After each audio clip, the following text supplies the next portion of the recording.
سلام سلام سلام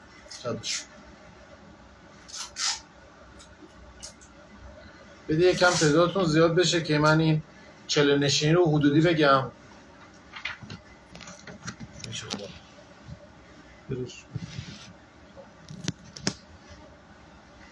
چله نشینی رو من حدودی توضیح بدم، بعدش آیات و قرآنش هم در آخر شب توضیح میدم.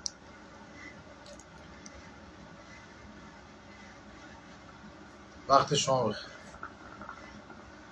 حالا اگر سوال دارید تو 10 دقیقه سوالاتون بپرسید.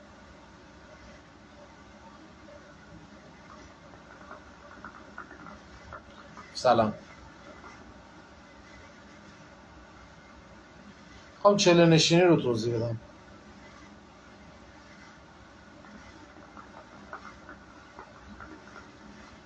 سیوش که نمیدم، شاید سیوش نکنم.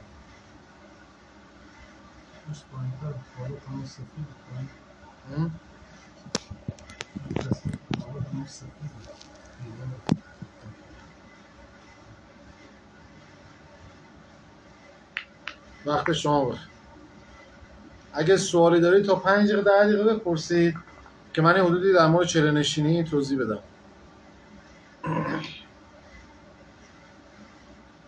شب شما بخیر. سلام آمدی.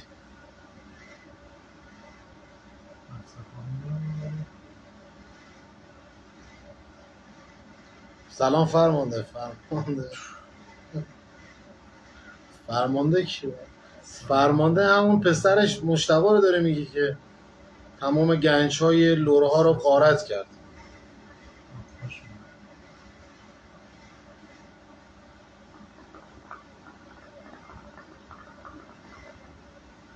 قبرستون رو نه توضیح نمیدم. چله نشینی چیه؟ خب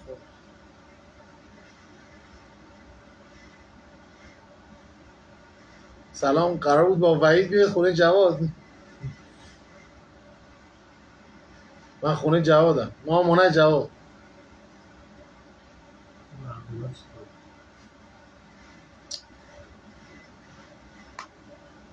کسی سوالی نداره؟ وقت شما بخیر. سلام سلام سلام. مثلا جواد رو همونه میده. سلام برقرار روز. بگو بیام عبدالله چی میگه؟ بگو. جواد محمد سلام و عبدالله برس.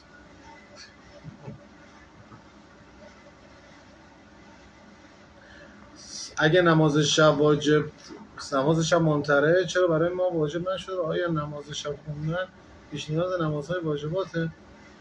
نماز شب اصلا این چیزیه که یعنی چی؟ یعنی جایی ننوشتن نماز شب باید بخونی. خیلی جا بهش اشاره کردن که نماز شب خیلی مهمه. شما دارید میگید که مهم نیست. یعنی در رابطه با کاربرد چله نشینی، خب همین الان اومدم این لایو رو گرفتم که چله نشینی رو توضیح بدم، ولی گفتم که یه چند دقیقه جواب سوالات رو بدم. لور کجا هستم؟ لور بالا پایین نداره دیگه، ما هم لوریم دیگه. الان لور کوکیلو بویر احمد خوزستان اینا ناره لوره. بوره لورستان. بگو بی معرفت به ما که میرسی امتحان داری. حالا لطفا در مورد چله نشینی توضیح میدم دیگه. الان لایو رو گرفتم که توضیح بدم، ولی گفتم چند دقیقه اینا کسی سوالی نداره در موردش توضیح بدم. جواد امتحان داشت امروز، امتحانش تمام بی، حالا بیاد سر بزنه. حالا ولش بده. جناب برادران سلام وقت بخیر. موکل چی هست؟ بشه موکل. خب اینا رو الان اومدم اینا رو توضیح بدم، حالا در موردش توضیح میدم. یه کسی که هر کاری داشته باشی در خدمت دیگه تا آخر عمرت، یعنی کاراتو انجام میده.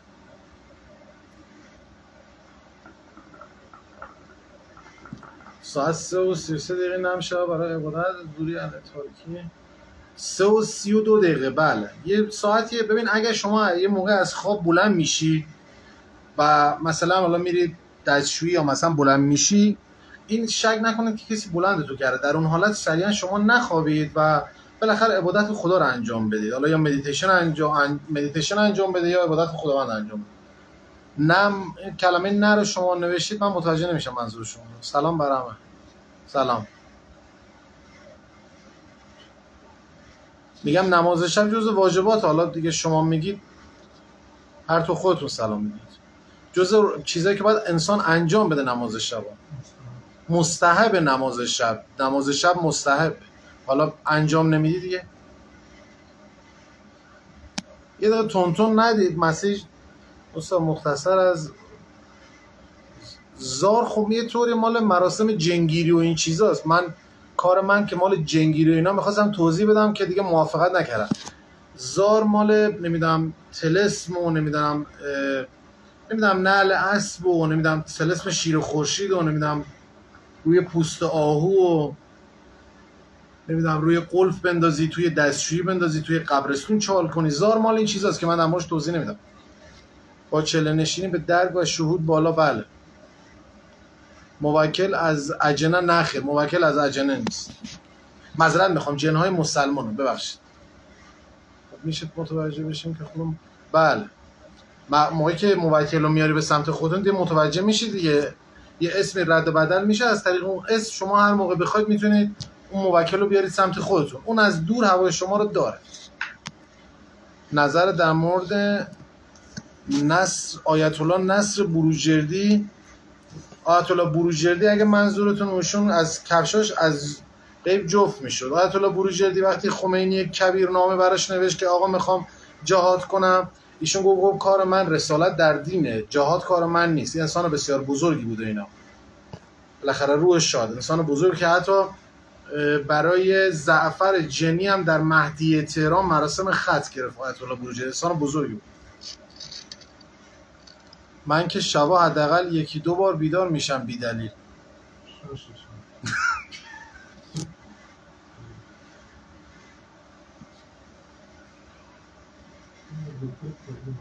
جواد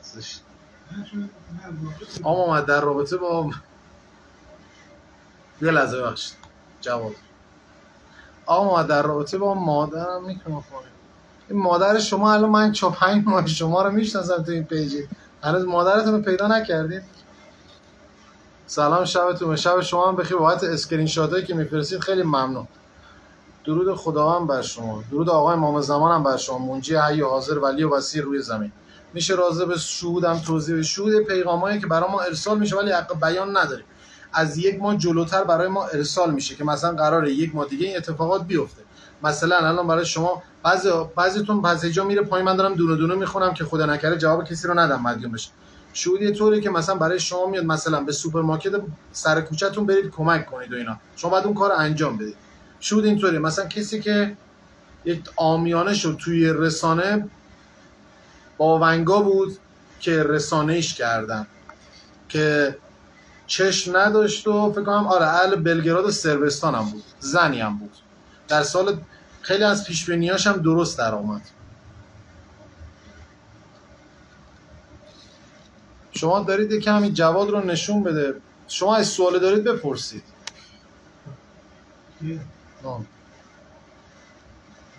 موکل بالاتر از فرشته است. بله کمک از فرشته ها. فرشته که برای شما اون یه طریقه، این یه طریقه. فرشته کارش برون فکنی و نمیدونم کارهای دیگه است، یعنی قده پیناله، این یه کار دیگه رو انجام میدن. سلام و عرض ادب خدمت شما. بعضی موقع من سر به این پیج شما هم میزنم، خیلی در مورد چیزهای سابلیمینال میگید، لطفا نگید، چون اگر یک کلام اشتباه بگیم، الف و جا به اشتباه بگیم مدیون میشیم. مدیتیشن خواسته ها با چاکراها چه فرق میکنه؟ اینا به خدا اینا رو من تو پیج توضیح دادم. سلام وقتتون بخیر. موکل را 1 بار بیارین دیگه برای همیشه نه. اگر شما مثلا الان یه کار انجام میدید که حالا کار قرآنیه که من میگم، اینا رو انجام میدید، اون موکل میاد. اگر نه بعد از اون شما مثلا غیبت کنید، نمیدونم من عذرخواهی میکنم زبانتون رو نگه ندارید مثلا کار دیگه انجام بدید، از شما مرور زمان دور میشه دیگه، چون اون پاک و مقربه. مگه نگفتیم ارتباط با همه اجنه حرام؟ اجنه ما دو دسته داریم، یه کافر داریم یه مسلمون داریم. مسلموناشون حضرت علی کرد مسلمون، کافراشون هم هستن هنوز دارن برای زن. کافراش الان 20% که دارن دنیا رو میچرخونن، مسلموناش با ما کاری ندارن مگر ریاضت بکشیم که بتونیم اونا رو جذب خودمون کنیم. سلام، شب شما هم بخیر. موکل میتونه کمک کنه برای پول؟ سوالات نپرس، من فقط زندگی شما درگیر پوله. ببین اگه به سمت معنویت میای باید قید نمیدونم شکم و زیر شکم و پول و زرابر دنیا رو بزنی. معنویت طوری نیست که همش درگیر پول باشه. اصلا معنویت، کسی که میاد به سمت معنویت باید قید پول رو بزنه. سلام آقا، سلام، شبتون بخیر. سلام شب بابت اون سری هم ازم ناراحت نشه. باید با موکل من هنوز در مورد موکل صحبت نکردم، اگر اجازه بدید من اینقدر در مورد موکل سوال نپرسید تا فعلا من حالا توضیح بدم.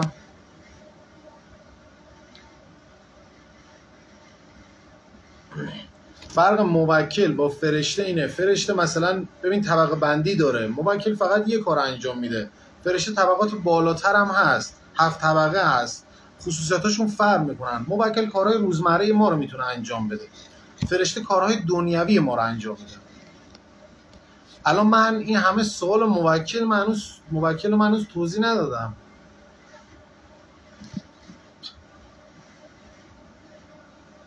سلام شب توضیح الان چله رو من توضیح ندادم، الان میخوام توضیح بدم. اگه دیگه سوال ندارید با این موکل میتونم مادرمو پیدا کنم. بله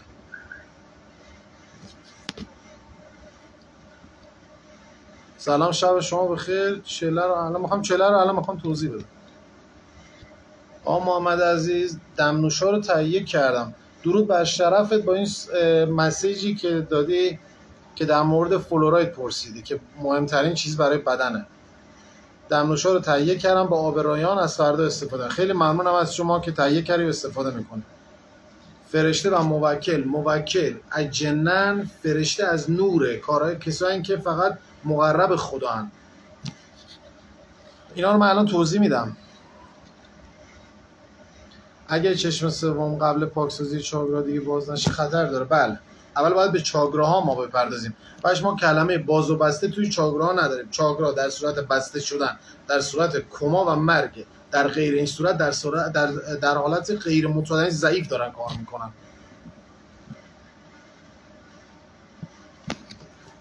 گوشیم دست عبدالله بود، گفت به جواد سلام برسون. سلام، چطور میتونم از بچگی توی زندگیم کسی باشن رو بدونم ریاضت؟ سلام، چطور میشه از بچگی توی زندگی کسی باشن بدون ریاضت؟ سلام، چطور میشه از بچگی توی زندگی کسی باشن بدون ریاضت؟ منظورتون موکله؟ سلام، روشی برای باز کردن چشم سوم. ما کلمه باز و بسته نداریم. جملت رو درست‌تر بنویس تا جواب رو بدم.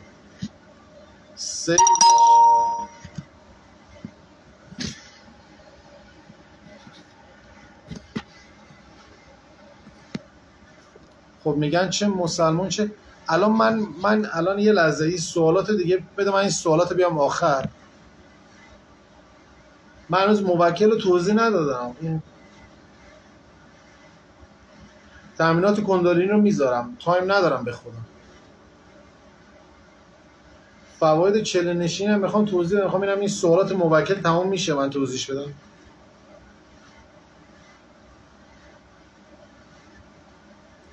شب شما. سلام. قبیله از اجنه از بچگی کنار یک فرد بوده هستش. در این مورد من اطلاعاتی ندارم. شیاطین هستن تو لازم مسلمانیش.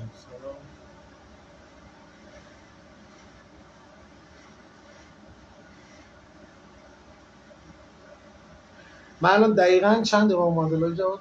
چند دقیقه؟ من الان یه رو بلا 20 دقیقه از طول لایوم، اصلا کلا 99% سوالات رو موکله. من هنوز در موردش توضیح هم ندادم. من نمیدونم شروع کنیم. به سوالاتشو تمام باره این سوالاتش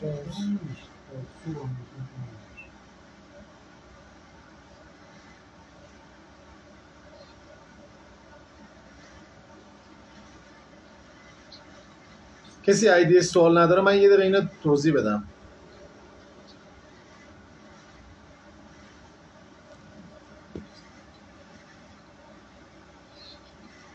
روشی برای برون فکر شما سوالاتتون خیلی بیش از حد داره میشه، یعنی سوالاتی که خارج از درسه من هنوز بهش نپرداختم. الان در مورد برون فکنی من هنوز توضیح ندادم. لطفاً برید پیج رو از آخر بیاید به اول که متوجه بشید که من تا کجا درس رو توضیح دادم. کامنت ها رو ببندم یه طوری بی احترامیه، من نمیخوام کامنت ها رو ببندم.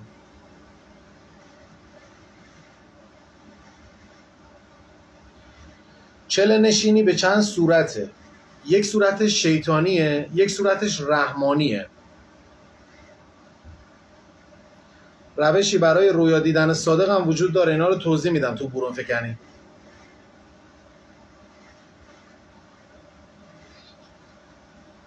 اینم میتونه کسی مثلا یه دقیقه مسیج نده؟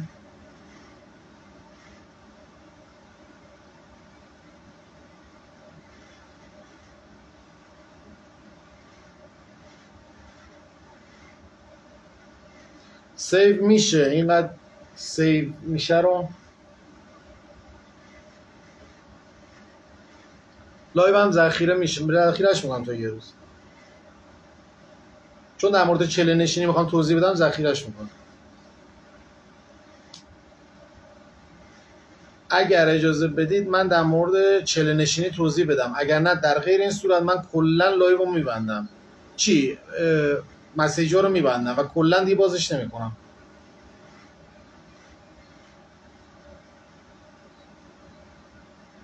چیزی ننویسی. چله نشینی به چند صورت انجام میشه. یه صورت شیطانیه، همون شیاطینیشه که خیلی هم آسونه، خیلی هم سلام بر شما. چله نشینی به چند صورت انجام میشه. یه صورتش شیطانیه که خیلی راحته، خیلی آسونه و حتی به شما تا چند بار اولم وعده هایی میدن. مثلا به شما وعده میدن که آقا به شما وعده میدن که مثلا پول میدن، خونه میدن و اینا، همش 2-3 بار اوله. بعد از اون اونا نیاز دارن به انرژی بدن شما، چون از بدن شما تغذیه میکنن و وارد کالبد بدن شما میشن.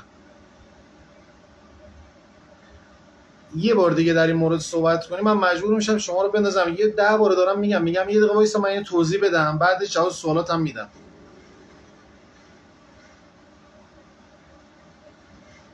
یه طریق شیطانیه چله نشینی که خیلی کار راحتی هم هست، ولی خودمون دیگه روح و جسممون رو تسخیر اون شیاطین میکنیم. یه طریقش رحمانیه. رحمانی یعنی توی غار نشستن، یعنی کاری که مثلا حضرت محمد کرد و حالا کاریم دیگه نداره. یه طریق دیگه جلالیه. جلالی در قبرستانه که خیلی بیش از حد از چله نشینی توی خونه سخت‌تره، یعنی هزاران برابر سخت‌تره، چون شما عامیانه باید 11 شب در قبر بخوابید، یعنی جایی نرید، فقط در قبر بخوابید و فقط هم خرما بخورید. یه چله نشینی دیگه داریم به اسم اسماء الله، اسمای اعظم خداوند رو بدونید. یه چله نشینی هم دیگه داریم به اسم اسماء الله که شما اسمای اعظم خداوند رو بدونید که از اون طریق اسمای اعظم خداوند به یکی میرسید، یعنی دیگه اصلا برون فکنی 36 عالم متافیزیک اصلا به همه چیز میرسید. یه چله نشینی دیگه هم داریم به اسم جمالی. جمالی یعنی پاکسازی بدن، یعنی چله نشینی آبه، یعنی شما تا 40 روز فقط آب میخورید که پاکسازی بدن میشه.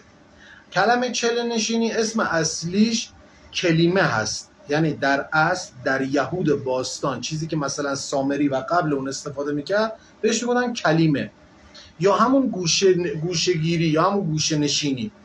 حضرت محمد در غار حرا 40 روز چله نشینی کرد و به پیغمبری رسید. حضرت موسی هم به مدت 40 روز رسید که در کوه سینا بود و ریاضت کشید که خدا هم بهش فرمان داد که وقتی اومد پایین، حالا این توی بحث یکم هم اینو توضیح بدم که کابالا از کجا اومد. وقتی اومد پایین دید مردم دارن بز میپرستن که همون بز بافومنت و اینا مال ایلومانتی و کابالا و این چیزاست، و از طریق یه شخصی بود به اسم سامری کلا بنیانگذار فرقه کابالا در روی زمین سامری بوده. البته ما قبلترش هم داشتیم در زمان شعیب، ولی سامری دیگه مثلا با جادو این چیزا قاطیش کرد. بعد حضرت موسی حضرت آدم بود که 40 روز ریاضت میشه و خداوند توبهش رو میپذیره. بعد از اون حضرت سلیمان بوده که 40 روز چله نشینی انجام میده و خداوند انگشتر رو بهش میده. بعد از اون آصف ابن برخیا بوده که ایشون با اسمای اعظم خداوند روبرو میشه، یعنی خداوند بهش اسمای اعظم میده. کسی که چله نشینی میکنه دائم الوضو باید باشه. بچه‌ها من دارم از رو میخونم، یکم پایین نگاه میکنم، نصفش توی ذهنمه نصفش از رو میخونم. کسی که چله نشینی میکنه باید دائم الوضو باشه، یعنی قبل از خوابم وضو بگیره، موقعی که میره توی رخت خوابم باید وضو بگیره. دین کسی توی گردنش نباشه. خیلی مراحل سختی داره چله نشینی، ولی ارزش بیش از حدی هم داره. درسته سختی‌های زیادی داره ولی ارزشش بیش از حده، ولی همین حالتی که سختی داره ارزش داره، خطراتش 1000 برابره. من یه روشی رو توضیح میدم، یه روش آسان‌تری هم که اصلا نیازی نیست شما چله نشینی انجام بدید هم توضیح میدم که موکلم داشته باشید.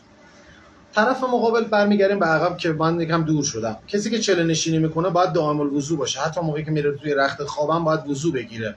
دینی توی گردنش نباشه، اهل دروغ نباشه، اهل غیبت نباشه، اهل تهمت نباشه، اهل لقمه حرام نباشه.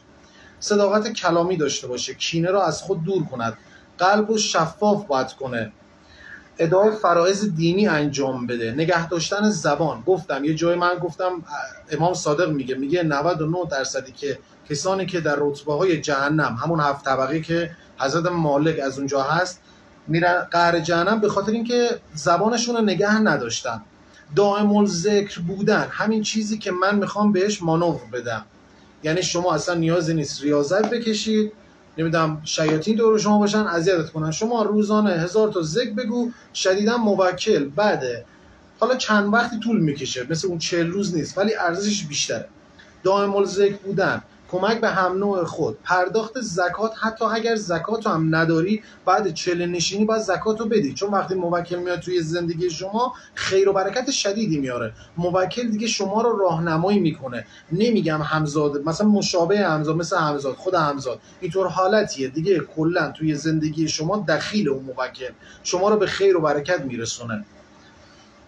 زکاتی که باید شما بپردازید و اگر ندارید بعد از اینکه موکل میاد میتونید اونو پرداخت کنید. و علل خصوص صله رحمه، باید صله رحم رو انجام بدید. خب حالا آداب چله نشینی. دوری از محیط خونه باشه، یعنی محیطی که شما خونتون هست نباید توی محیط خونه چله نشینی انجام بدید، به این علت که اگر شما از اون دایره‌ای که هستید بترسید و فرار کنید، اینا دیگه اختیار اینه دارن که به خانواده شما هم آسیب بزنن. دوری از محیط خانه شما که افرادی که در منزل شما هستن صدمه نبینن و محیط بسیار آرام، بسیار، یعنی شدیداً این محیطی که اصلا صدای هیچ جانوری رو شما احساس نکنه، یعنی صدا مثلا یه جیرجیرکی چیزی هم شما استفاده. و از وسایل برقی باید دور بشید و فقط محیط را با شمع روشن کنید. البته شمع ببین ما دو تا چیز داریم که شیاطین شدیداً وارد زندگی ما میکنن. یه چیزایی که ما خودمون اجازه میدیم، یعنی کارهایی که ما خودمون انجام میدیم، حاله های بدن ما ضعیف میشه و مقاومتی دیگه نداریم. خب اجازه من، اگر شما اجازه بدید من اجازه میدم تا شما سوالاتون بپرسید. آبجی گلم.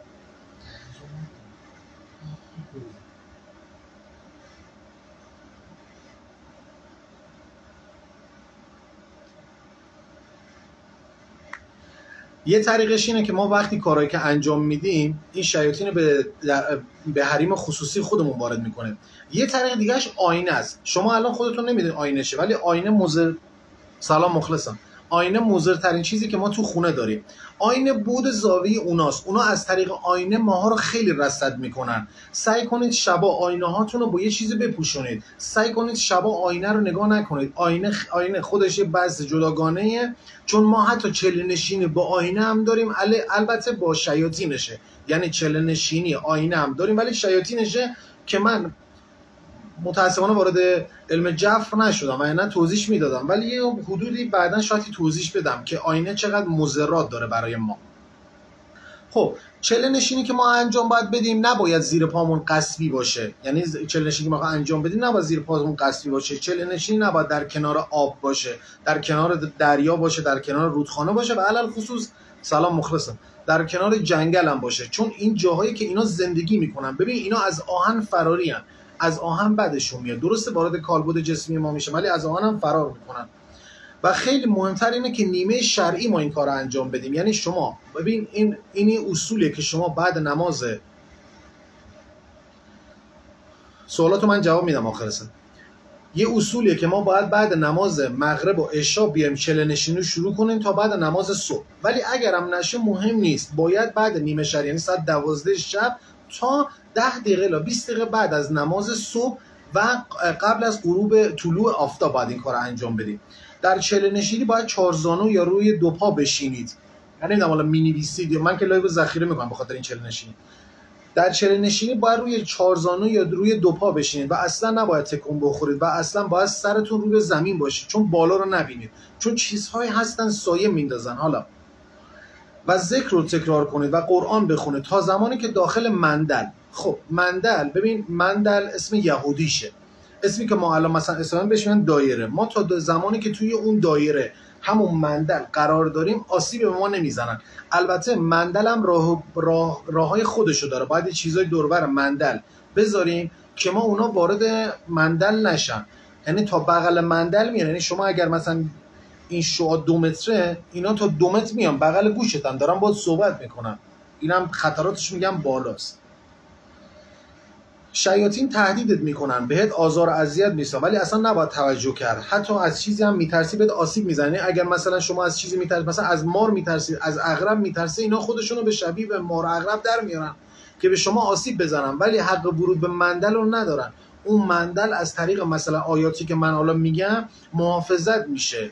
یعنی اصلا به شما سنگ میزنن، آتیش میزنن کنار، ولی خب اصلا حق ورود به اون محیط رو ندارن. به طور شفاف شما داخل شیشه قرار دارید، یعنی همون مندل شما داخل شیشه قرار دارید و 100% در محافظت قرار دارید. 7 روز قبل چله نشینی رو شما باید روزه بگیرید. 7 روزش رو باید قبلش روزه بگیرید. 1 ماه قبلش هم باید ترک محرمات رو انجام بدید، یعنی شروع کنید به ترک محرمات. علت اصلی اذیت شدن شما اینه که شما دارید وارد بود اونا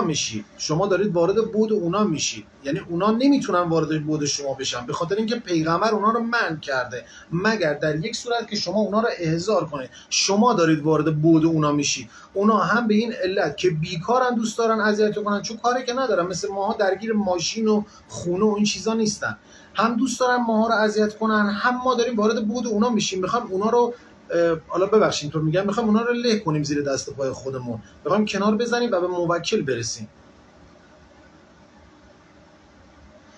سوالات من جواب میدم آخر سر.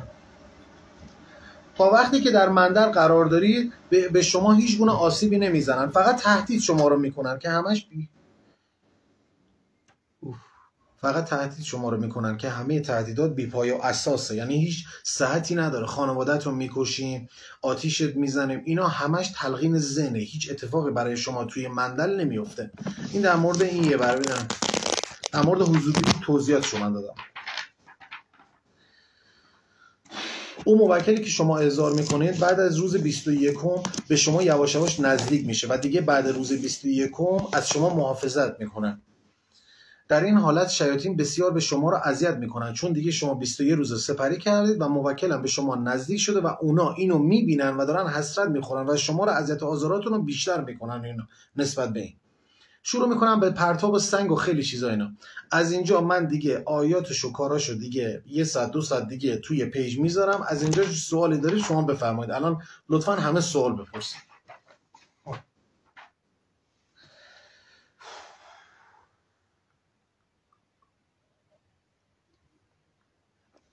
کولر زیشی خاموشی.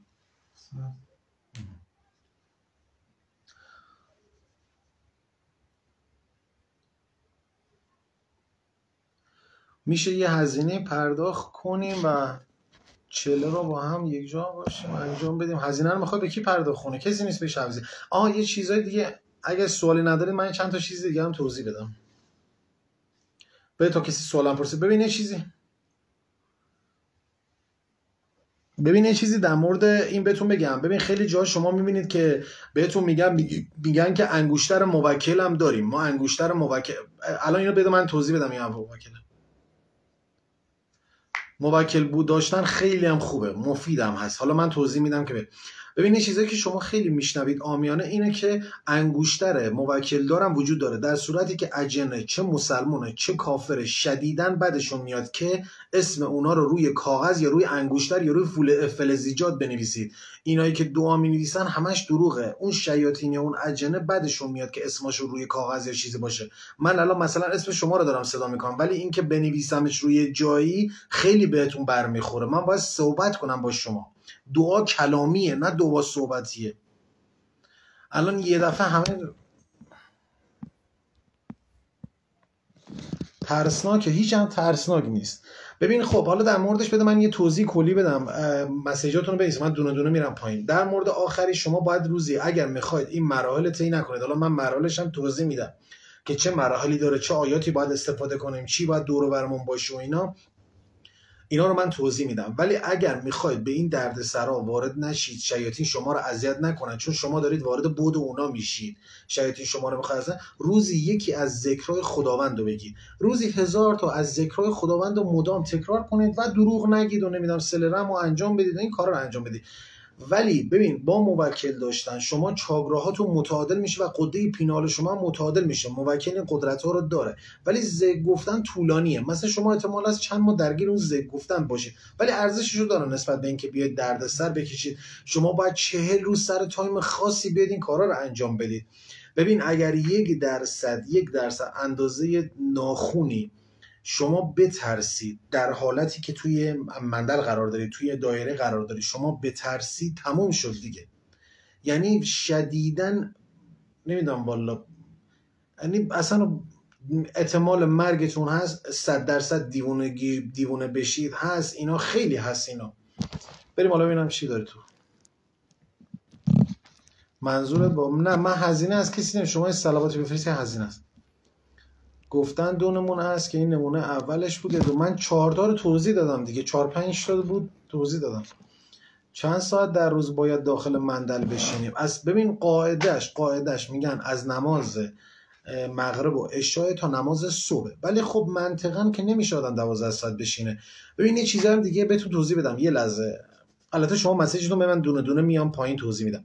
یه چیزایی که خرافات اومده توی این چله نشینی هم میگن آقا باید گوشت نخوری، باید نمیدونم لبنیات نخوری، نمیدونم باید اینو نخوری اونو نخوری. ربطی نداره. شما برای اینکه یه چیز رو میخواید، یه چیز رو شما میخواید، قده پینال نیست که شما داشته باشید با فلوراید از بین بره. شما یه چیز رو میخواید، ربطی به گوشت نداره.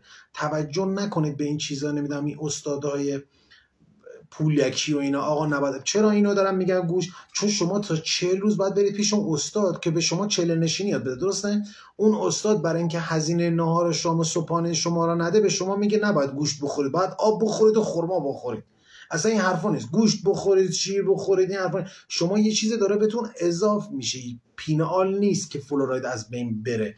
اونو برای خودش میگه که خرج ناهار شامشو نده. توجه نکنید. رو انگشتر بنویسید موکل 7 من یه پیجی که برام فرستاد 13 میلیون میگیره بابت یه انگشتر. ما خودمون قبلا این کارا رو انجام میدادیم. یه بنده خدا نوشته شمع. البته اینا تو پاکسازی توضیح میدم. عود نباید استفاده کنید. شما باید برگ درخت اسم حضورتون حالا توضیح میدم اینا رو باید چیکار کنید.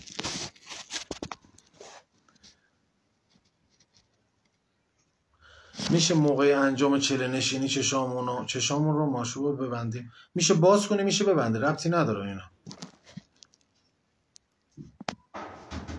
چله نشینی عرفان موکل گرفتن منبع کردن. چرا متوجه نمیشم این منظور شما رو در چله نشینی عرفا موکل گرفتن منبع کردن چرا؟ یعنی موکل گرفتن منبع گرفتن چرا؟ منبع روش آسونش چطوره؟ ذکرهای خدا رو بگیم. آقا محمد موکل سوره قرآن، اینا رو توضیح میدم، سوره قرآن رو توضیح میدم. از طریق موکل میشه پولدار شدن. نمیدونم والا اینقدر به فکر پولید شما. توی بعد متافیزیک اصلا نباید به فکر پول باشید، چون شما دارید با خدا یکی میشید. خدا که نمیدونم بله به شما گنج‌ها ببین. در مورد گنج‌ها اصلا توضیح نمیدم والا، در مورد گنجم توضیح بدم این شبهاتی که توی ذهنتونه بیاد بیرون، یا نمیدم توضیح ندم. موکل قابل دیدن هست، بله شما وقتی داشته باشید میبینیدش دیگه.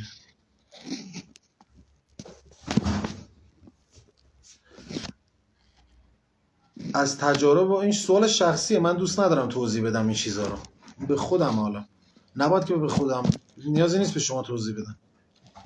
میگن هر آدمی فرشته نگهدار، هر خونه 2 تا شیاط، 2 تا جن داره، 2 تا هم فرشته داره. بله گفتم چشاتونو میشه. بله اسکاپ میگم این آیاتش رو توضیح میدم موقعی که لایو تمام شد. موکل خوب نیست، فقط فرشته خوبه. خیلی موکل مثل یه حالت مثلا سبز رنگه، مثل ببین اینا از طریق آتشن، یعنی موکلا هم خودشون آتشن چون ساختارشون از آتشه دیگه، جنن اینا دیگه، ولی خوب و بد دارن. ذکرهای خداوند چی هستن؟ ذکرها مثلا نمیدونم والا، یا ارحم الراحمین، ذکرهای روز شنبه تا جمعه ذکرهای خداوند دیگه، هر روز یه ذکر رو تکرار کنید. جواد لیوانوبه استاد جان ما هزینه اینه پردازیم با خود شما 40 روز یه جا. نه من این کارا رو نمی کنم، خرج داره بالاخره. یه صلواتی من گفتم این کارا نه، این که یه جا جمع بشیم عالیه. باید یه نفر من که اصلا تایم ندارم به خدا. پس یعنی آدم‌های ترسو انجام ندن اصلا. آدم‌ها ببین نه اینم نیست، حالا منم گفتم اصلا اشتباهی کردم. شما اصلا ربطی نداره قوت قلب تو ببری بالا، به خدا ایمان داشته باشی هیچ کاری نمی‌کنه. ببین من الان دارم چند سال من با اینا درگیرم، به خدا اینا پوست این برگرم نمیتونن جابجا کنن، این برگرم نمیتونن جابجا کنن. ماهاییم که به اینا قدرت میدیم. افا با گرفتن موکل مخالفن. چرا؟ چله نشین من نمیدونم کی اینو گفته، اگه میشه برای من تو دایرکت بفرست ببینم کدوم از این عرفا گفتن موکل داشتن مشکل داره. عرفا کدومه؟ کدوم عرفا گفتن؟ این عرفایی داره میگی شکماشون 3 متره؟ شما هم بگین استاد علومه که ما ترس، یعنی حس ترس بالاخره میاد اصلا انجامش ندیم، چون میدونم ترس انجامش نده، ذکرهای خدا رو بگو. بعد یه مدتی باز موکل داشتی. واقعا موافقم که جمع بشیم جایی باشه. منم موافقم. آقا محمد خوردن گوش بده، چون به عقیده من قربانی کردن در دین خدا وجود نداره. قربانی کردن در دین خدا، خب ابراهیم که قربانی کرد، ولی خب اینم بالاخره یه موجود زنده است، نباید ما قربانی کنیم که به خواستامون برسیم. شما مثلا میخوای یه گوسفند قربانی کنی 1000 تومان بده به بنده خدا. نمیدونم منم تقریبا با نظر شما از خیلی سخته. موافقم استاد جمع بشیم یه جایی همگی. آخه به دردتون از بدیم بیایم پیش شما. این چله نشین حضوری توی کرمان، بیا تو کرمان جا و مکان. برگش نه، اوکالیپتوس که مال قده پینال، ربطی به چله نشینی نداره. بداله اگه من تایم شد یکم در مورد اون گنجایی که خیلی سوال میپرسن آقا پولدار میشیم و من یکمی توضیح بدم که بدونید با موکل داشتن شما معنویتون میره بالا. با 1000 بله با ذکر رو اگر بگی 100%. ممنوع کردن منظورش عرفان روحانیت. بله گفتم یه بار به شما توضیح دادم، گفتم اون منبعی که داره میگی اون آخوند این موکل رو رد کرده برا من بفرست آمینم. کدوم آخونده داری میگی؟ این آخونده الان خب سر تا پاشون 2 کلام باشون صحبت میکنی جواب نمیتونن بدن. آخوند کجاست؟ مفخورن اینا. رضا شاه وقتی اومد چیزی زد ولش. کسی که موکل رحمانی داره برای کسی دیگر هم میتونه کاری انجام بده. بستگی به اگر بخواد داره 100%.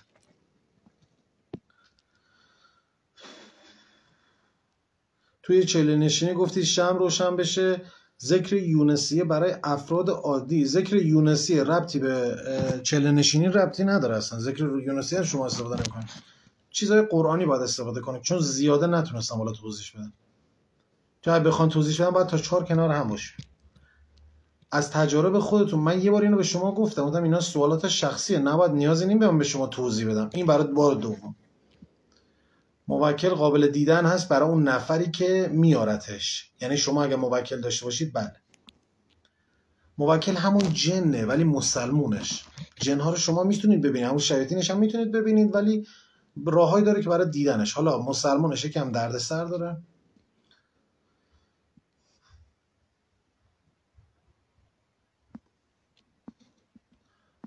در مورد گوشت 5-6 تا خط نوشتی. در مورد گوشت گفتین که چون روی این حیوان ممکنه اصراف گوشتش باشه، یا مثلا حیوان طرز خوبی سر بریده نشه و اینا، بدن شمانی برای ادراک روی.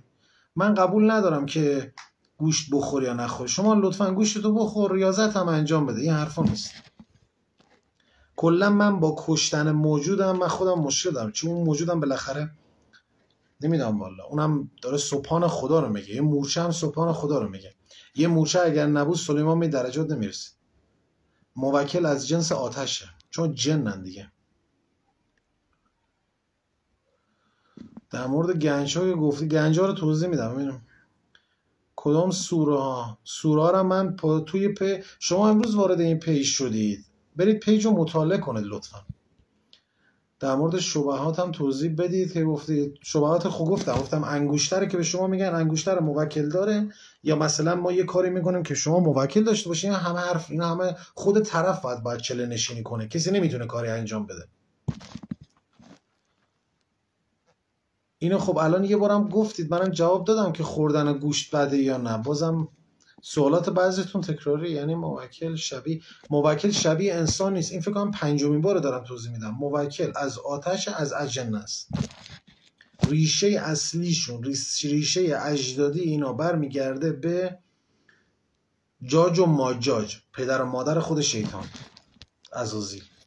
چطوری میتونیم با فرشته نگهبان، فرشته ما نگهبان داریم. برو همون پیجی که دارید پیگیری میکنید فرشته نگهبان داره، از اون پیج بپرسید. من به این چیزا اعتقاد ندارم.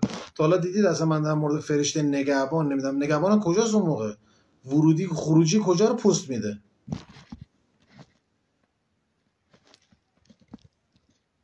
سلام مخلصم.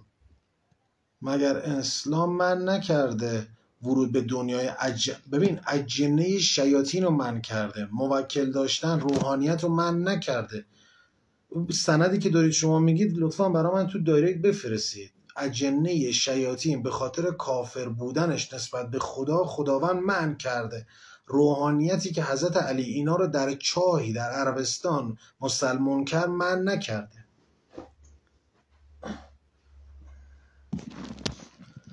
یعنی با ذکرهای خداوند نه، هیچ مشکلی برای شما پیش نمیاد. من حالا ذکرها هم گفتم، یه ذکرهای خودتون باید تکرار کنید. روزمره روزی 1000 تا ذکر تکرار کنید که 100% موکل وارد زندگیتون میشه.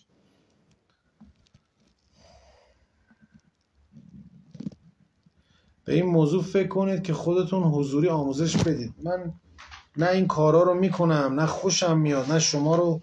من میگم ذکرها رو بگید، نمیخواد وارد این داستانا بشه. روزی 1000 تا ذکر بگید. خیلی خطرناکه. منم مجبور شدم وگرنه نمیخواستم توضیح بدم.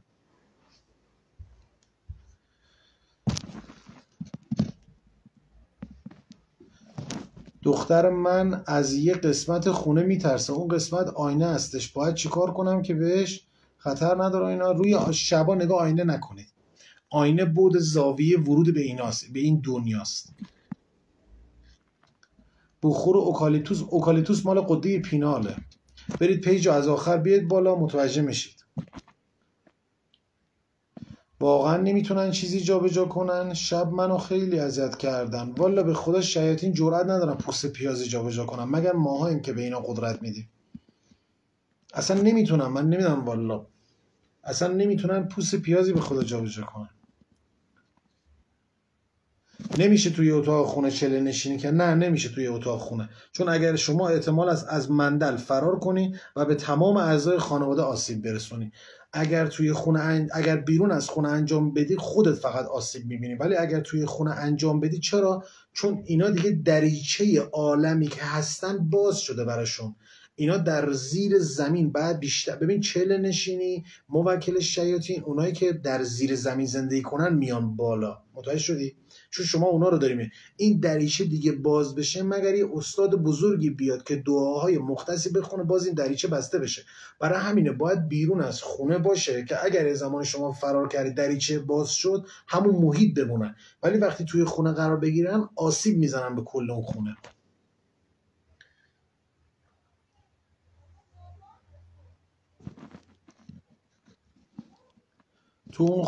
تو اون قسمت خونه ببین یه زحمتی بکشید، بعضیتون برید این پیج رو از آخر بیاید اول. به خدا اینطور اذیت کننده است، چون این سوالاتی که میپرسی من همه اینا رو توضیح دادم.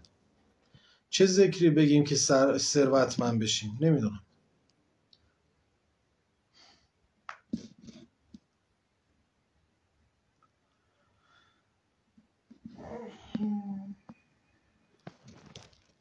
ذکرها رو من میخوام توضیح بدم ولی آخر سر.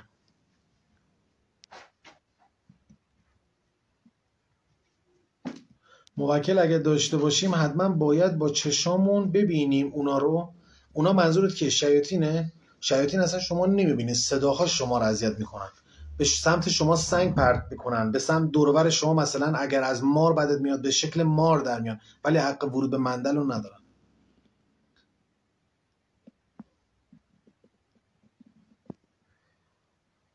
چجوری ادعا میکنن انسانی فرزندشونه؟ یعنی چی؟ متوجه نمیشم. چرا جواب منو نمیدید؟ والا من دارم جواب تک تک رو میدم. چله نشینی فقط برای گرفتن موکله؟ بله. گفتم اولش توضیح دادم که ما چند رو چله نشینی داریم. چله نشینی هم آب داریم، چله نشینی قبرستون داریم. چرا میگن ذکر یونسی سنگینه برای افراد عادی؟ من اینو نشنیدم واقعا. با 1000 ذکر میشه توضیح بدید و چه مدتی هست؟ دیگه مدتش دست من نیست، مدتشو من نمیتونم توضیح بدم، بسته به خلوص نیت شما داره. ذکر تکرار کنه، ذکرهای هفته، ذکرهای روز شنبه، یه شنبه تا جمعه رو تکرار کن. آقا محمد این که میگن سگ نجسه این چه قضیه؟ نمیدونم. اگر سگ نجس بود که یار امام زمان نمیشد. این حرفا رو توجه نکنید.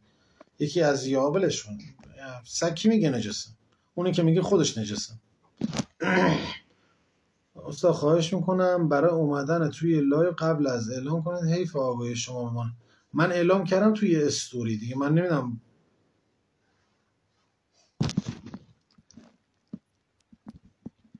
اعلام کردم من حالا ول شما نیست. ریاضت به این شرایط سخت واقعا. ما واسه خانما ببین یه چیزی من یادم رفت در مورد خانما رو حالا توضیح میدم. لایو رو سیو میکنم. راههای برای ارتباط گرفتن با فرشتگان. راههای ارتباط گرفتن با فرشتگان توی بروفکنی توضیح میدم.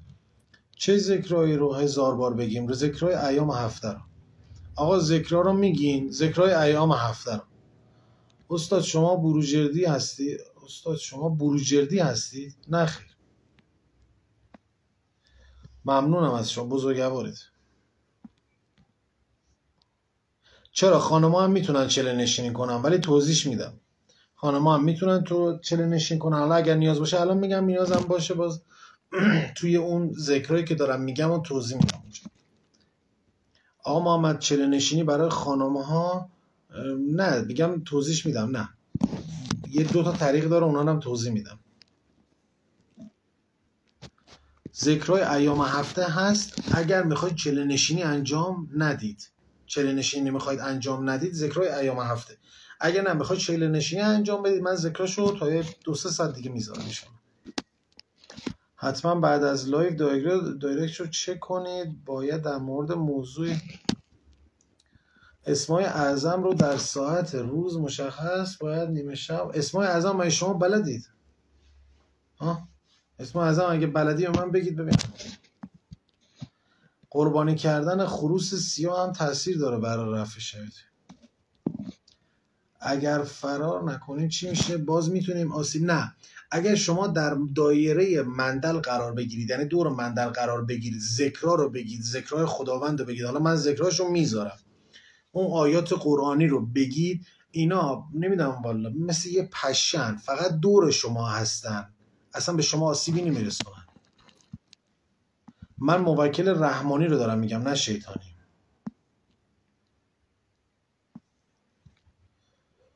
سلام، وقت شما هم بخیر. چقدر این اسمس ها رفته پایین که من تازه میام رو سلام. حرفای شما چقدر قشنگه، چشای شما قشنگه و گوش شما. فضای بیرونی خونه برای چله‌نشینی، یعنی هر جایی، نه یه اتاقه که مخصوصی میخواد. مسجد برای چله‌نشینی، مسجد خب هر 5 دقیقه 2 نفر میره داخلش. کجا کی گفته مسجد؟ مسجد اون 3 روز اعتکاف جاد. آره اعتکاف اون چیه من نمیدونم، این چیزایی که اضاف کردن به دین اسلام، این ابن تیمیه اینا رو اضاف کرد که شما با 3 روز میتونید به همه جا برسید.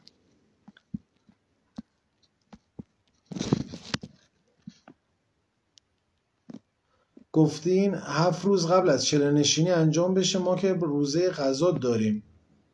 باید اونا نمیدونم در این مورد واقعا من نمیدونم، اطلاعات نفهم. من میدونم رو 7 روز بعد قبلش روزه بگیرید. حالا قضاهاشون هم نمیدونم.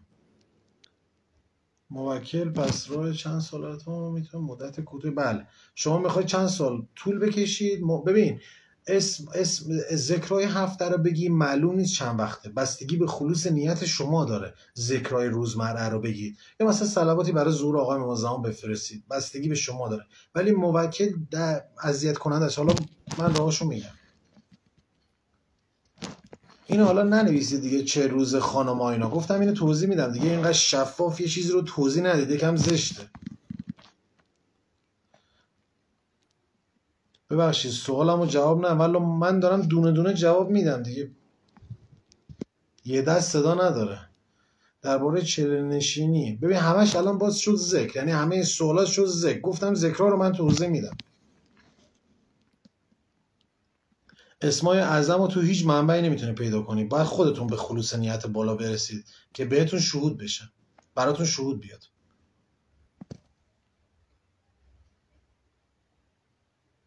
یعنی 40 روز نه، این دیگه ربطی نداره. شما چله‌نشینی فرق میکنه. شما چله‌نشینی باید 40 روز بگید. این ذکرهای هفته معلوم نیست، شاید چند سال طول بکشه. یعنی ما تحت محافظت هیچ موجود نیستیم. من فکر میکردم فرشتگان نگهبان. نخیر، هیچ فرشته از شما هیچ محافظتی نمیکنه.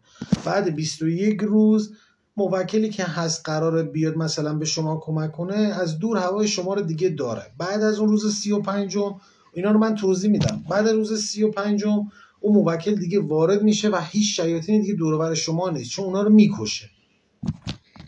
فرشته نگهبان نداریم. من نمیدونم این فرشته نگهبان از کجا در میارید. نگهبان من نمیدونم کجاست این فرشته. فرشته بیکار. فقط چله‌نشینی که میفرمایید از روز خاص و ساعت خاصه. اینا رو چله‌نشینی باید یه طوری انجام بشه که روز 40 ماه وقتی هلالش تموم میشه اون روز باید تموم بشه. مندل چی هست نمیدونم. اینا رو من الان مندل رو به من توضیح دادم. یه بار دیگه شما این چیزو لایو رو ببینید، مندل رو متوجه میشید. مندل چی صحبته. ذکرای ایام هفته جز اسمای اعظم خداوند نیستن. من نگفتم، گفتم آصف ابن برخی اسمای اعظم خداوند رو میدونه.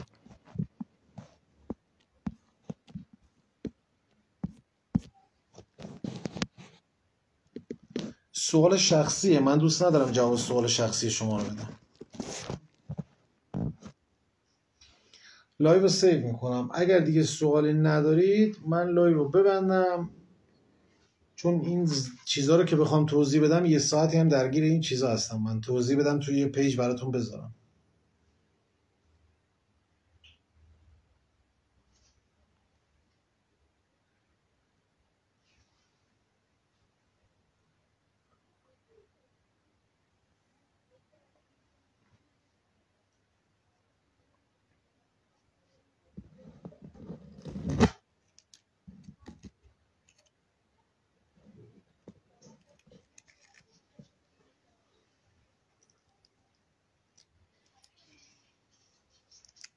بله، موکلی که با زگ میاد همونی هست که با چله میاد، هیچ فرقی نمیکنه.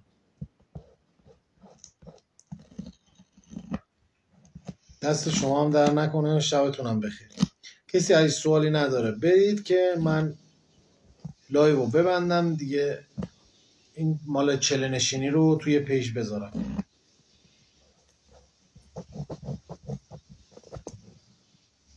تا آخر عمر میمونه کنار شما موکل، در یک صورتی که شما معنویتتون پایین باشه. بچه‌ها من الان میخوام بذارم، ببین من اینم بگم الان هلوش 60 70 90 چقدر این تو این پیج هستن.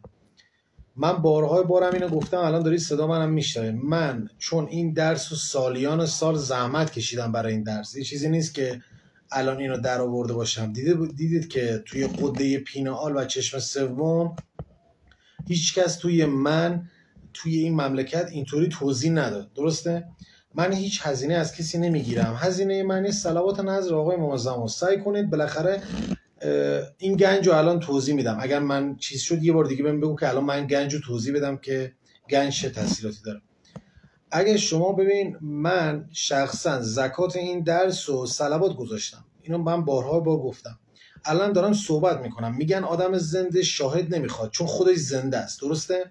وقتی آدم میمیره شاهد میخواد ازش دفاع کنه. من الان آدم زنده ام، شخصا راضی نیستم کسی مطالب رو ببره صلواتی نفرسته. یعنی دارم دیگه میگم، یعنی شما به هر درجه‌ای که میخواید نمیرسید، اینو دارم صادقانه میگم، ولی کن میخواید برسید باید زکات اون علم رو پرداخت کنید. مثل من که الان مثل منی که سالیان سال استاد داشتم، شاید 7 تا داشتم، همیشه براش کارهای میکردم که این برسه. حالا گفتم اینم در جریان باشید که یه چیزی که من شاید 24-5 سال عمرم رو تجربه کردم سمت این. حالا برنامه اینو گذاشتم که شما هم استفاده کنید، در یه حد صلواتی مرام داشته باشید. 90% که ندارن، اصلا این شکی توش نیست. یعنی هیچ جایگاهی هم که پیش من ندارن پیش درگاه خداوند ندارن، چون من بالاترین داراییمو دارم میدم. کسی هم اگه میخواد من میتونم یه چند دقیقه بیارمش بالا ببینم کی درخواست داده. سلام، بخشید یه چیزی مثل پشه. خب این در مورد گنج. ببینید بچه، گنج هم ما چند وقت پیش رفتیم سمت این یه لحظه بده من این گنج رو توضیح بدم. ما چند وقت پیش با یکی از این بچه ها رفتیم سمت این وحیده، سمت شهریار، حرف پارسال بود. خلاصه ما هم به ما گفتن آقا محمد تو هم بیا. ما هم باش رفتیم. طرف مقابل تو دلت به درد من نمیخوره، شما باید بنویسید که من ببینم. طرف مقابل کرمانی بود، ما هم دعوت کرد به سمت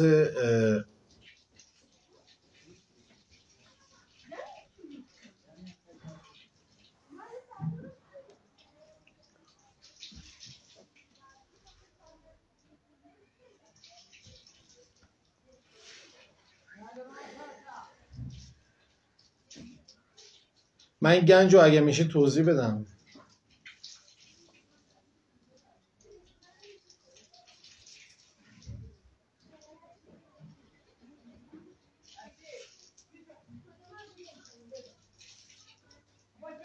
خب ما چند وقت پیش یک کرمانی ما رو دعوت کرد، اومد ما رو دعوت کرد به سمت یه دعانویس بسیار بزرگیه، اسم فامیلی یعنی آدم خیلی بزرگی هم از تو سمت کرج و شهریار و حدودی از تهران خیلی میشناسنش. با مشتبه دارم، با مشتبه رفتیم. ما با یکی از این بچه ها رفتیم توی این میخواستیم بریم سمت دعانویسه. بعد شما گفت محمد تو هم بیا بریم. گفتم بیا تا بریم. ما تا رسیدیم در خونه این خونش خیلی قدیمی بود، یعنی بیش از حد خونش چوبی خیلی قدیمی. من تا رسیدم در خونه به اون رفیقم گفتم اینجا خیلی سنگینه. بالاخره رفیقم متوجه نشد. من درو که باز کرد، حالا اسم فامیلیشو نمیگم این بنده خدا رو، اگه کسی هم بخواد من اسم فامیلیش تو دایرکت بهش میگم، چون الان زنده هم هست اون نفر. من تو درو باز کرد اصلا باش سلام علیک نکردم، گفتم حاجی چقدر خونت سنگینه، زیر زمینت هم یه چیزایی داری. گفت بله یه چند تا چیز هست به اسم من نیست. حالا من رفتم توی خونش، دعایی می‌خواست بنویسه که من خیلی ایراداتم ازش گفتم دعاتون هم اشتباه. یه خاطری برامون تعریف کرد. اون پیرمرد الان دور بر 70 سال داره. گفت سال 1358 ما رفتیم سمت شازند عراق. گفت رفتیم سمت شازند عراق، یه روستایی بود تمام. این در مورد گنج‌ها دارم توضیح میدم که اصلا موکل اینطوری نیست که شما بیارید بهش بگید طلا، اون جن شیطان این کارو میکنه. جن مسلمون این کارا نمیتونه بکنه، نه نمیتونه، نمیخواد، این کارا برای شما انجام نمیده اصلا بگید بهشم. بنده خدا تعریف کرد ما سال 55 56 رفتیم سمت این شازند عراق.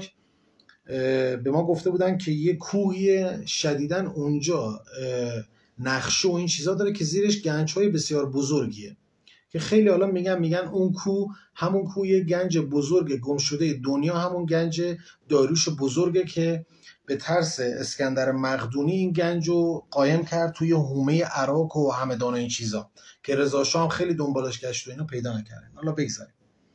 گفت وقتی من موکلامو احضار کردم که برن اون زیر اون تپه رو نگاه کنن، موقعی که برگشتن گفتن ما حق دسترسی نداریم. فهمیدن که چند نفر از بزرگترین موکلا و چند تا از فرشتگان مقرب از اون گنج دارن محافظت میکنن. فهمیدن که اون گنج مال آقا امام زمانه و وقتی زور میکنه نیاز به پول داره برای ساخت و ساز سربازی، نمیدونم حالا هر چیزی که احتیاج داره. بیشتر گنج، من خیلی خداوکیلی گنج قبلا سمت گنج زیاد میرفتیم و اینا.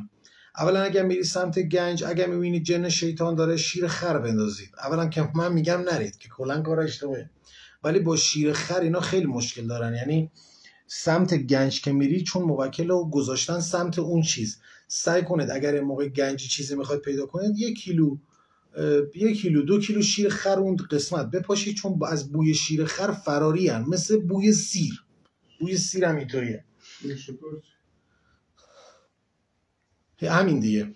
بحثم سر اینه بیشتر گنج های کوله روش کو جواد نه پخت. بیشتر گنج هایی که هست مال آقای امام زمانه. زور نزنید برای گنج که پیدا کنید. گنج به اسم شما باشه میفته جلو پاتون. میگم در مورد گنج که گفتم اصلا کار موکل مسلمان نیست، کار موکل کار شیاطینه که برای شما گنج پیدا کنن.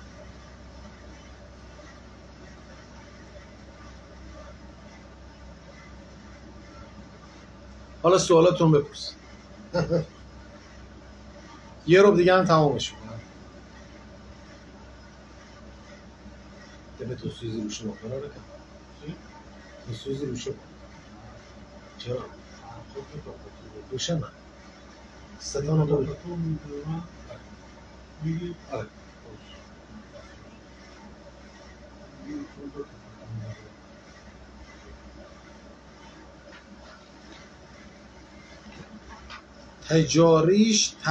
تجاریش یا با کندالینی من اصلا کلا کلمه تجاریشو متوجه نمیشم.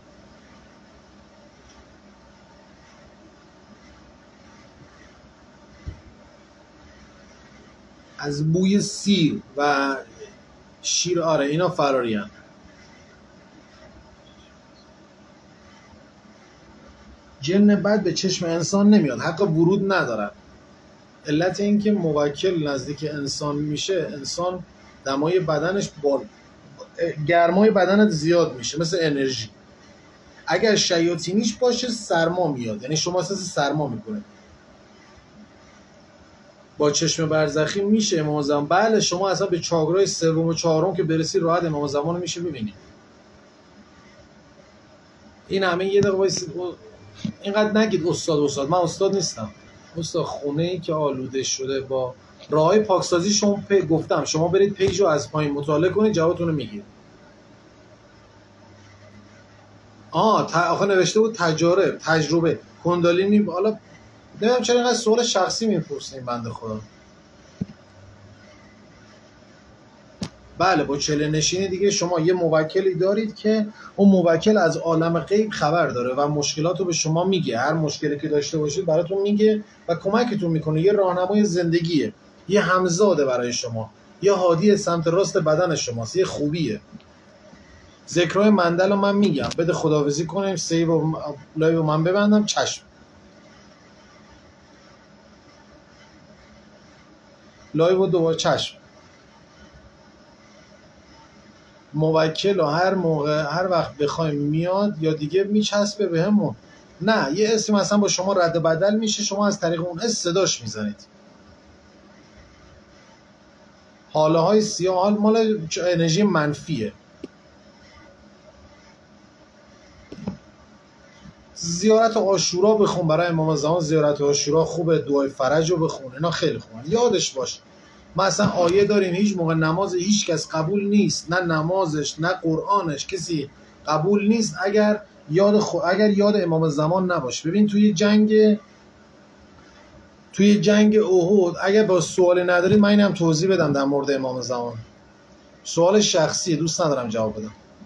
اگر تو خونه سرکه بجوشهش رو نمیدم، ولی اگر توی خونه سرکه باشه بله اجنه فرار میکنم.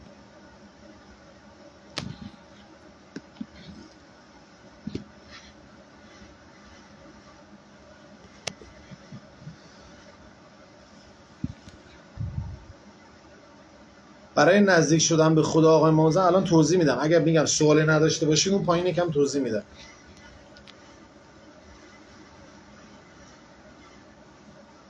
یه لحظه بده من توضیح بدم. گفت توی جنگ احد بود، تو اون جنگ حضرت علی 60 تا ضربه شمشیر میخوره. تو اون جنگ میگن حضرت محمد فقط 5 نفر ازش دفاع میکنن و فرشتگان میان که جونش نجات میدن. امام صادق در روایتی میگه اگر در آخر از زمان حتی به ریا، حتی به دروغ، حتی به نیرنگ، حتی به فریب، حتی به حق بازی اسم امام زمان بیاری، برابری میکنی با اون نفری که در رکاب حضرت محمد شهید شد.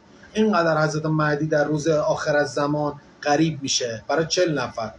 بس سر اینه که من الان اینو دارم توضیح میدم. ما آیه داریم در آخر از زمان صبح تا شب نماز بخونی، قرآن بخونی، کمک مردم بدی، نمیدونم فلان و فلان و فلان این کارا رو بکنی، هیچ کدوم پیش درگاه خداوند نمیره. چرا؟ چون هنوز مهدیشو درک نکردی. ولی و وصی خداوند از روز انسان تا الان زمینشو بی حجت نذاشته، الانش هم حجت میخواد. زمانی که حضرت موسی بود از کوه سینا میاد پایین میبینه اینا دارن گوساله میپرستن. جوادت که اون میاد ببخشید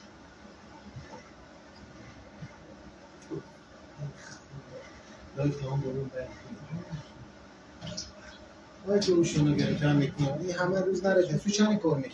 خدا وکیلی سو 300 اونو دستون فقط قرن است باید جوشون رو به مدیوم. بچه های 5 دقیقه دیگه تمامش کنم.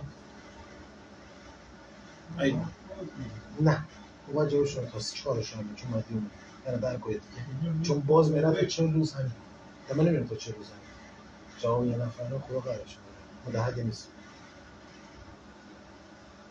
خب اگه سوالی دارید. این هم داشتم میگفتم زمانی که حضرت موسی از کوه نور اومد پایین دید اینا دارن گوساله میپرستن، خداوند موسی رو غیب میکنه تا اینا 200 سال اینقدر ریاضت اینقدر گریه میکنن آه و ناله میکشن که باز خداوند موسی رو بهشون میده.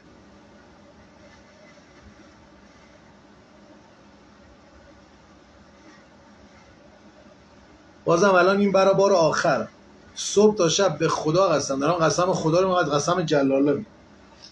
اگر مدیتیشن کنید، اگر برون فکری کنید، قرآن زیر رو کنید، قرآن پشت رو بخونید، انجیل رو بخونید، تورات رو بخونید، یوحنا رو بخونید، اوستا رو بخونید، نمیدونم زنبور رو بخونید، هر چی بخونید اگه برای حضرت مهدی کار نه، شما نمازتون نخون ولی برای حضرت مهدی کاری کن، شما قرآن نخون برای حضرت مهدی کاری کن، اون خیلی درجاتت میره بالا، خودم حضرت مهدی دستتو میگیره.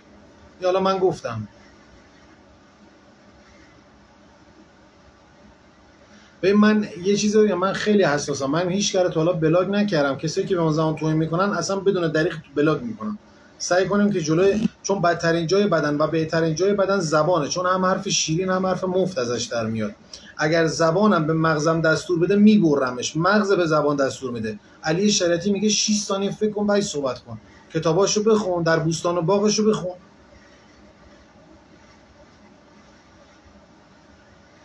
3 دقیقه دیگه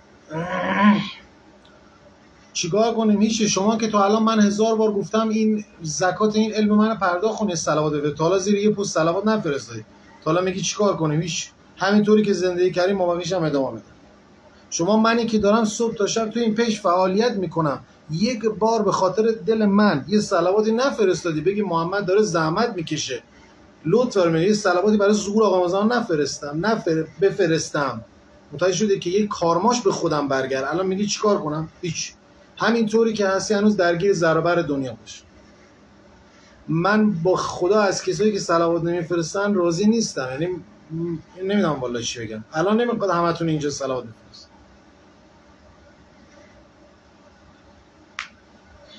شما رو نمیگم، حالا من اسم شما رو هم نیارم تو اینجا.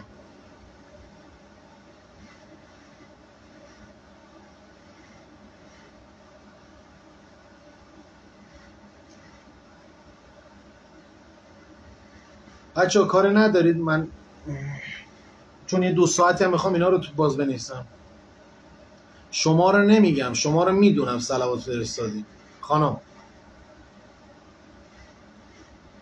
بهترین دعا برای امام زمان زیارت عاشورا بخون، دعای فرج رو بخون، بس 10 تا صلوات هم نظر امام زمان کن. معرفت هم داری که میدونم معرفت داری، نماز صبح 2 رکعت نماز نظر آقای امام زمان بخون، نماز تو سر سجده‌ش هم طولانی کن که قده پینالت هم امام زمان اونجا متعادل میکنه. یکی برید دیگه، خداحافظ که منم برم. نمیدونم ولی قدم‌های صداش میاد. نمیدونم کجا زندگی میکنه، کوچه بغلی زندگی میکنه. من کجا زندگی میکنم؟ نوشتی امام زمان کجا زندگی میکنه؟ امام زمان کوچه بغلی کابالا برمیگرده، میگه تو مثلث برموداست، طبقه بالاست. یکی برید. شبتون بخیر. شبتون بخیر. واسه خانم‌ها هم الان توضیح میدم. شب بخیر. شب بخیر که من لایو ببندم. خدا نگهدارتون. شب بخیر. شب بخیر. درود بر شرفت. آقا شما خیلی آدم، من خیلی شما رو دوست دارم. شما بچه با ارزشی هست. شبتون بخیر. ها؟ نه بده کلام زشته. بخیر آدم مسئول نیست. یا علی شبتون بخیر. شب بخیر. یکی برید لطفاً که منم چون یه 2 ساعتی میخوام بیام این آیات رو توضیح بدم. شب بخیر. میگم شما خیلی آدم خوبی هست. شبتون بخیر آجی. شبتون بخیر. از اون سری هم از دست من ناراحت نشو. شبت بخیر. شب بخیر. همیشه توی شما پایه دایرکت ثابتید شما.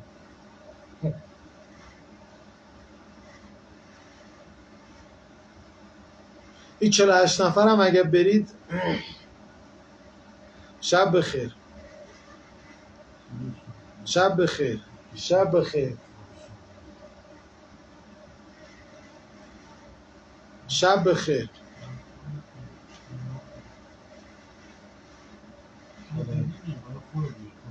چی گفتی برای میگه؟ نه نه. شب بخیر. اکشنش من تا آخر هستم. شب بخیر.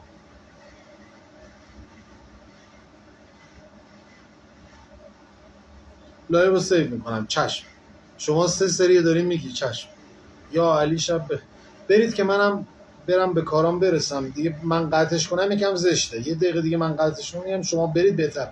این قلب نمیخواد بفرستی. به جاش صلوات داری. قلبش در دهان میخواد. به زیری سال قلب بفرستن.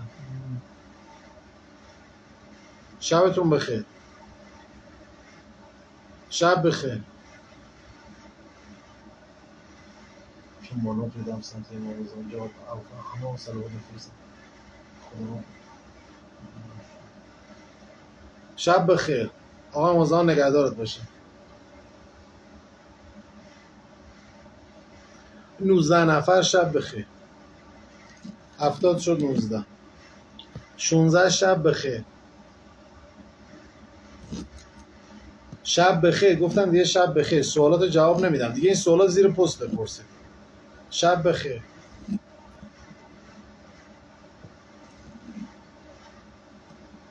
من کردی و من لورم کردی هم متوجه چند تا زبان متوجه میشم. شب بخیر. لوری دارم حرف میزنم که بغلمه همشریمه. شب بخیر.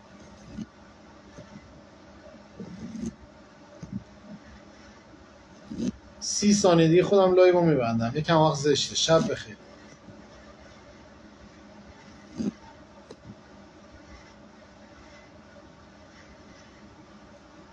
بیدارتر دیگه خانم.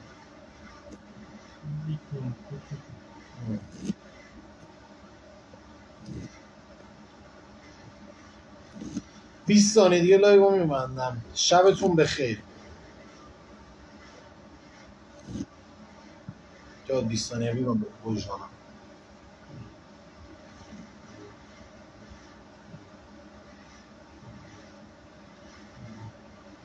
15 تا شوخی می‌گیری این 15 تا چرا نمیرید